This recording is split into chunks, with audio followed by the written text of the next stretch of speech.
In the Anglican parish M&Ms this semester, we've been having a series of sermons about some of the witnesses to Christ's passion. And tonight, I've been asked by Annie to talk to you about the Roman soldiers. Now, I've dug out from the back of my extensive bookshelves one of the first books I ever bought with my own money for my 15th birthday before almost all of you were born. And here it is, Greece and Rome at war. And I remember getting this and feeling so proud of it. I kept it in good condition for a long time. And although it was published in the 1980s, it has pictures and diagrams and photos and all sorts of exciting stuff, and a bit at the end about what Roman soldiers wore. Now, I'm going to hand it to Sten because he's been a very good lad.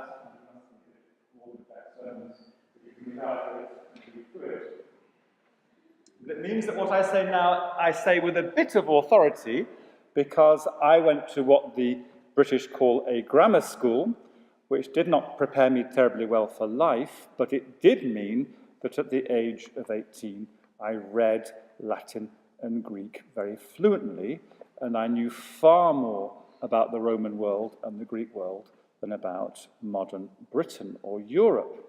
So, what was the Roman army like? Well, the Roman army in the time of Jesus was basically a professional army.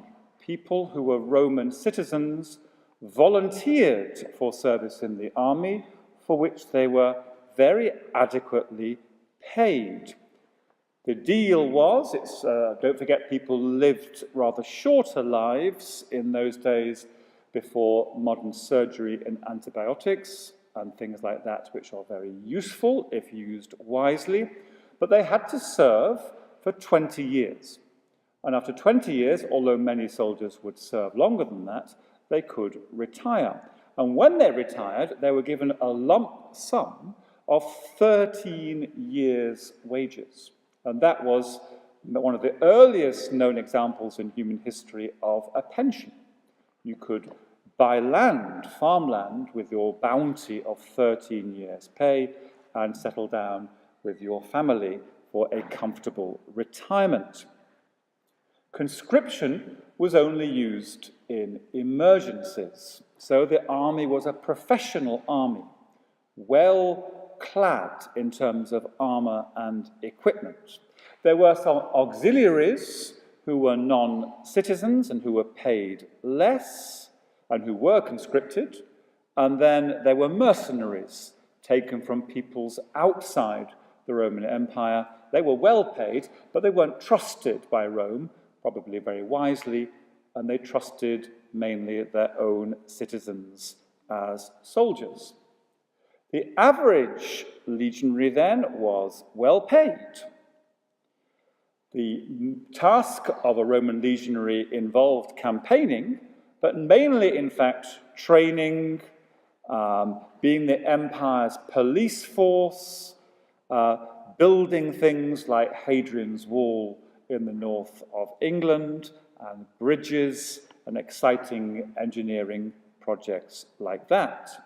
And in the army, a special permission was given that the legionaries were allowed to worship in the way of their choice, except towards the end of the first century, when Christianity was not allowed to legionaries on the grounds that it was a seditious and un-Roman form of worship. So, that is the true-life historical background to the Roman soldiers being mentioned in the Passion reading which we've just heard and said. And so we read and heard of them mocking Jesus, of putting him in an expensively dyed cloak, of pushing a crown of thorns into his head, of putting a staff in his hand, of kneeling before him. And all this is a sort of cynical royal parody. And it was accompanied by the Roman soldiers spitting at Jesus and beating him, hitting him. They then forced someone else to carry his cross, and they divided his cloak between the four of them who were there. But his inner garment, his tunic, was so expensive and so nice, they threw dice to see who would have it. And they waited, as a good Roman soldier would, to make sure that the prefect's order, which was to execute Jesus, was fully carried out. Anyone who says, oh, well, Jesus didn't actually die on the cross, that doesn't really understand how the Roman army worked. Professional Roman soldiers knew how to kill people, and they knew when somebody was dead, and they made sure of it by pushing a spear, a lance, into his ribs, and out came blood and clear fluid, indicating that Jesus had died. And then they put, in other Gospels it's very clearly mentioned, a guard at his tomb to make sure that there'd be no funny business of spiriting his corpse away. Now, if you think of other depictions of the Passion of Jesus Christ, one that might come to mind is the film made by Mel Gibson in 2004, The Passion of the Christ, a film I have seen myself years ago. Quite a controversial film in the sense that Mel Gibson, who's a very devout Catholic, introduced other traditions into the film which are outside the four Gospels. But let's leave that aside. For me, the absolute accuracy of the film is best depicted in the way in which the Roman soldiers, who are all made to speak Latin, although they would, in fact, probably in the Eastern Roman Empire, have spoken Greek, the way in which they torture Jesus. And there's a very deliberately brutal depiction of how these thugs, these professional sadistic thugs, reduce Jesus to a bloody pulp. They beat him and whip him until he is already half dead. And they do it with a smile. They do it for fun. Which leads me to what Annie was preaching about yesterday, about another witness of the Passion, namely Judas. And Annie was talking about Judas and Peter and the other disciples of Jesus, who in some ways had an investment in Jesus. They knew him. They were his friends, his pupils. And yes, they all made mistakes and stumbled and fell, and Judas didn't get up in the right way, but yet they had some sort of relation with Jesus. But my question tonight, touching the Roman soldiers, is what do we think about people who really and truly do not care, who do not give a damn about Jesus, whose whole approach to him is literally to spit on him, who are in it for their wages and for a laugh, who see torturing somebody to death as a joke, who are sadistic and cruel. Where do they fit in? What do we think about them? Now, for 20 centuries, the Christian churches have been very keen to say that Good Friday and the Passion of Jesus is, as we say in English, Good Friday, a linguistic corruption of God's Friday. It's a good thing. It belongs somehow to God. And the earliest Christian commentator on Good Friday is the Apostle Paul. And he's already interpreting Good Friday and the Passion of Christ as something good. Now, to save us the effort, I can very quickly, really quickly, run through 5 particular theories of how you might see the passion of Jesus Christ as good. All of them are held in tension and together by the Christian churches, and all of them are properly and truly biblical. So you can say, oh, yes, we see, yes, there are these sadistic soldiers who are cruel, but the cross of Jesus Christ is a redemption. It's a buying back in which Christ pays a debt either to Satan or to the Father. Or you can say, no, well, there are these sadistic soldiers, yes, but the cross of Christ is justification. The believer who clings to the cross of Christ, who, as we will do later in this service, kisses the feet of Christ, physically and metaphorically, well, that believer is justified before God. Or you can say, well, yes, there are these sadistic soldiers, but the cross of Jesus Christ is satisfaction. It is actually an act in which Christ calms down and assuages the wrath of his Father, and he does this for all of us. Or there is the idea that, yes, the cross of Jesus Christ is carried out by these sadistic soldiers, but the cross itself is a sacrifice. It's something which Christ does as a gift of supreme and unutterable beauty given to the Father on our behalf. Or you can have my favourite, which is to say that the cross of Jesus Christ is brought about by sadistic soldiers, but it is an act of reconciliation. It is an act which somehow reconnects God and humanity. And all these theories have been said and held separately or together by honourable Christians over the centuries. And they try to do something which St. John in his Gospel is most keen to do, which is to hold Good Friday and Easter Day together. So for St. John the Evangelist, Good Friday and Easter Day, and indeed Ascension and Pentecost, are one event, the glorification of Jesus Christ, and it's not good to cut them into two.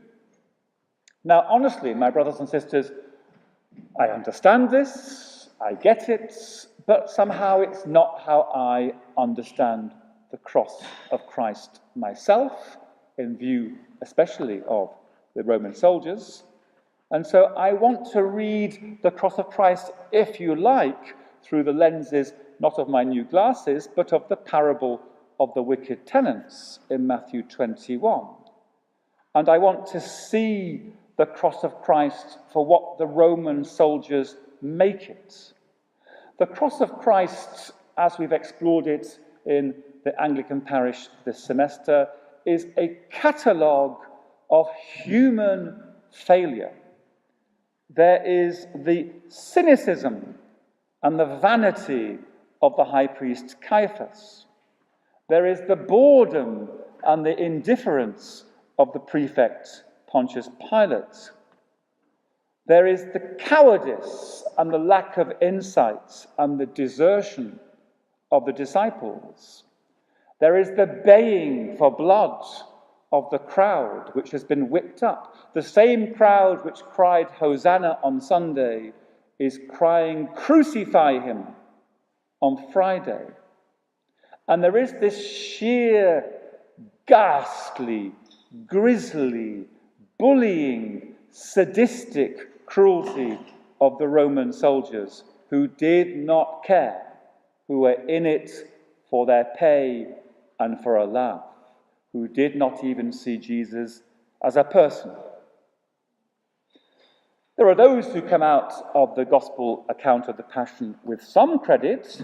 We've heard in our sermon series about Simon of Cyrene, about Mary, the mother of Jesus, about Mary Magdalene, but they're minor players. And the main actors in this terrible drama are people who do poorly.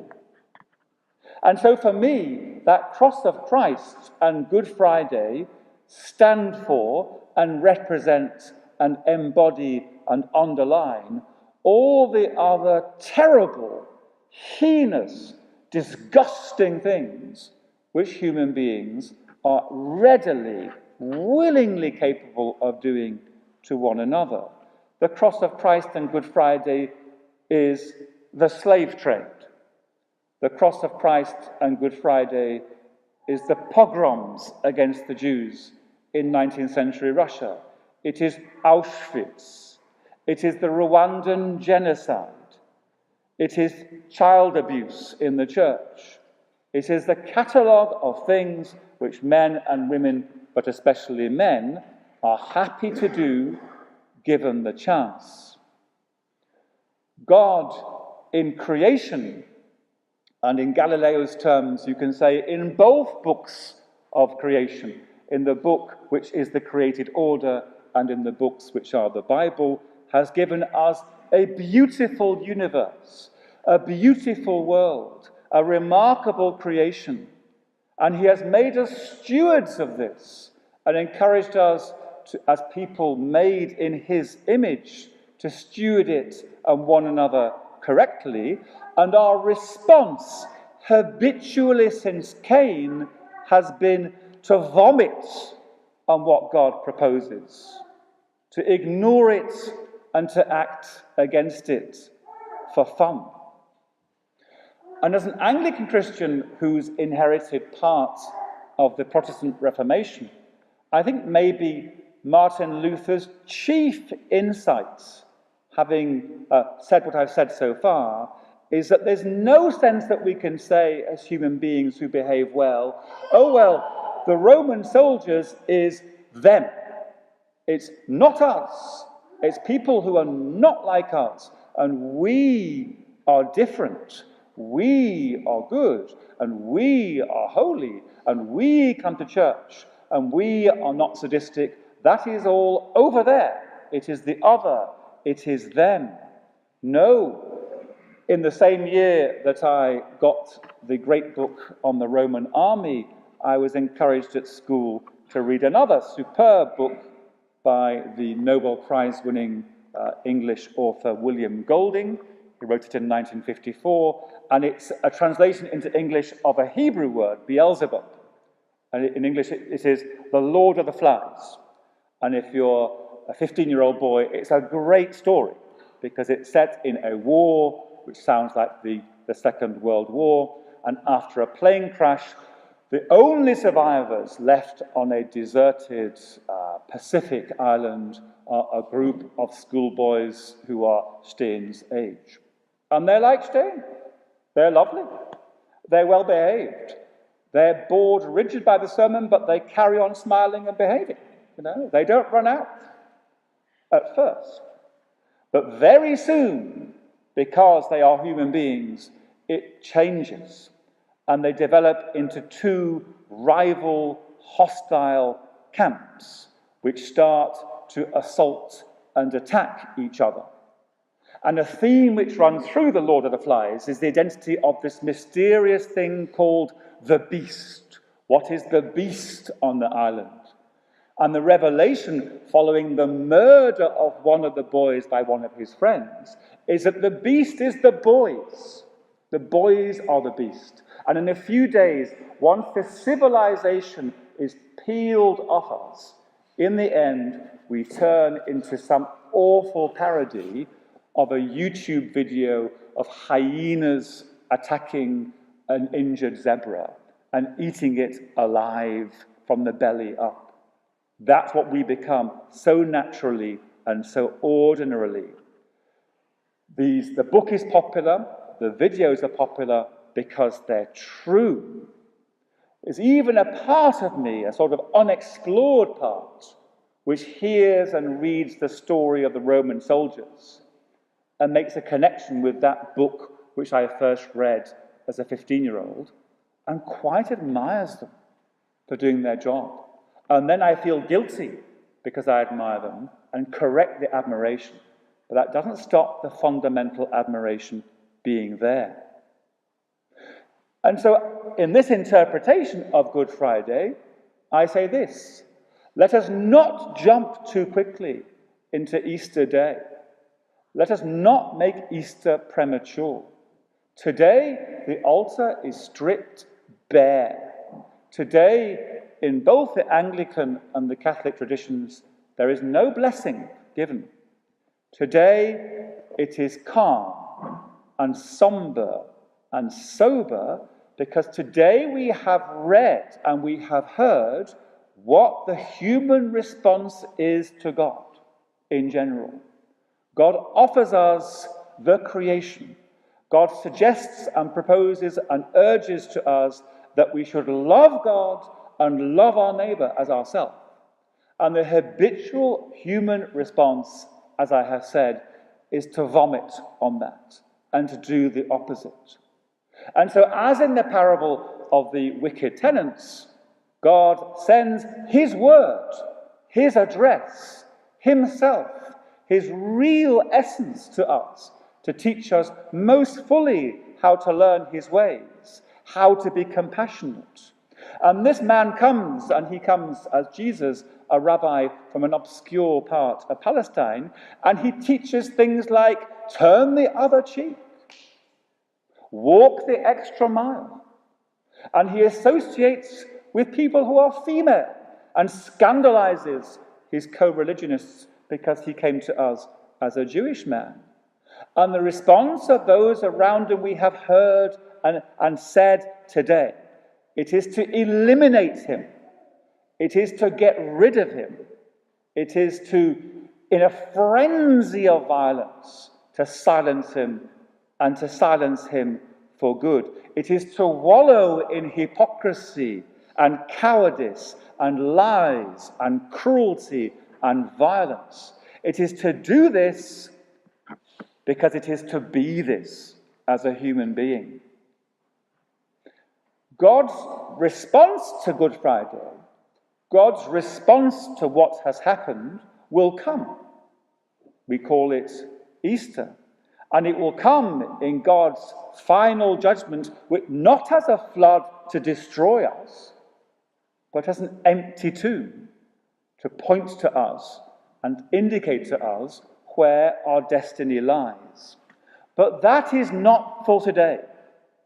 Today we see ourselves reflected in the cross, which we have made to punish God for being generous and loving towards us.